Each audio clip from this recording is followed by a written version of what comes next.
गोजोन हामलायनायजों लोगोसे नोंथांमोनखौ गोदान खौराङाव बरायबाय। अन्नानै नोंथांमोना बे रादाबखौ जोबजासे नायलां। लोगोसे भिडिअखौ लाइक, कमेन्ट, शेयार आरो चेनेलाव गोदानै फैदोंब्ला साबस्क्राइब खालामनो गुरैयै खावलायबाय। दानिया भिडिअ लोगोफोर रादाबखौ मिथिलांनि। गिबि खौरां दङ। दिनै 2022 मायथाइनि मेट्रिक आनजादनि फिथाइखौ फोसावगोन।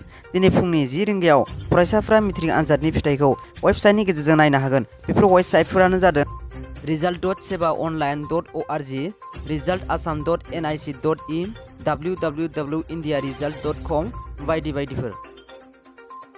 18 बोसोर बैसोनि सिंनिफोरा टेटु आखिना लानो मोना। चीन सोरखारनि गिदिर थिरांथा। 18 बोसोर बैसोनि सिंनि सेंग्रा सिख्लाफोरखौ टेटु बानायनो मोना होनना रोखा खालामना होदों। बेबादिनो आखिना लानाया समाजनि गाहाय नेमखान्थिनि बेरेखा खालामनाय जायो। जाय फलारफोरा 18 बोसोर बैसोनि खमनिखौ खालामगोन बिसोरनि बेरेखा आयेननि राहा लागोन होनना फोरमायो चीननि प्रशासना। चीन सोरखारा बे नेमखौ दिहुनना होनायनि उनावनो गावनि गासैबो जायगाफोरावनो बाहायसिगोन। थाइजौ फिथाइ हाननायनि जाहोनाव सासे बर' सुबुंनि जिउ खहा। क'क्राझार जिल्लानि सालाकाटि एनटिपिसि कम्पानि सिङाव जादों बे गिख्रंथाव जाथाया। खुस्राकाटा गामिनि कलेन बर'नि फिसाज्ला नमल बर' बिथाङा एनटिपिसि कम्पानि सिङाव थानाय फांसे थाइजौ बिफांआव गाखोदोंमोन। बे समावनो बिथाङा मिथिस्लाबा जासे थाइजौ बिफांनिफ्राय गोग्लैनायाव गाहायाव थोंगोरै थानाय लहा एबा रडआव गोग्लैसिनदों। जाय रडआ बिथांनि देहाजों सोरखिलांदों।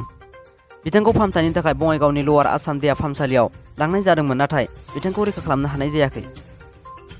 मैया 6 जुन 2022 अक्ट'आव चिरां जिल्ला एबसुनि आवथायाव थानाय बिजनि दख्रा एबसुनि बानजायनायाव एबसुनि आदब आरो गुन गोनां सोलोंथाइ मावथांखि बादियै बर' बिजोंनि गुदि फरायसालियाव 1000 फोरोंगिरि थिसननानै फरायसाफोरनि बेसेन नाङै फोरोंथाइ होनाय हाबाफारिया बरजार गुदि सोलोंथाइ जौगाखां खोन्दोनि सिङाव थानाय लावख्रिगुरि गामिनि 2 नं फरायसालि गुदि फरायसालियाव मावफुंनाय जायो। बर' आरो असमिया बिजोंनि बे फरायसालिया 1988 मायथाइयाव गायसननाय जादोंमोन, नाथाय फरायसाया गैयैनि जाहोनाव असमिया बिजोङा 5 बोसोर आगोलावनो बन्द जानानै दङ। दासिमनि भिडिअ बेखिनियासै। भिडिअखौ नायना मोजां मोनदोंबा लाइक आरो साबस्क्राइब खालाम, मानोना आं गोदान भिडिअ लाबोबाय थानो नाजागोन।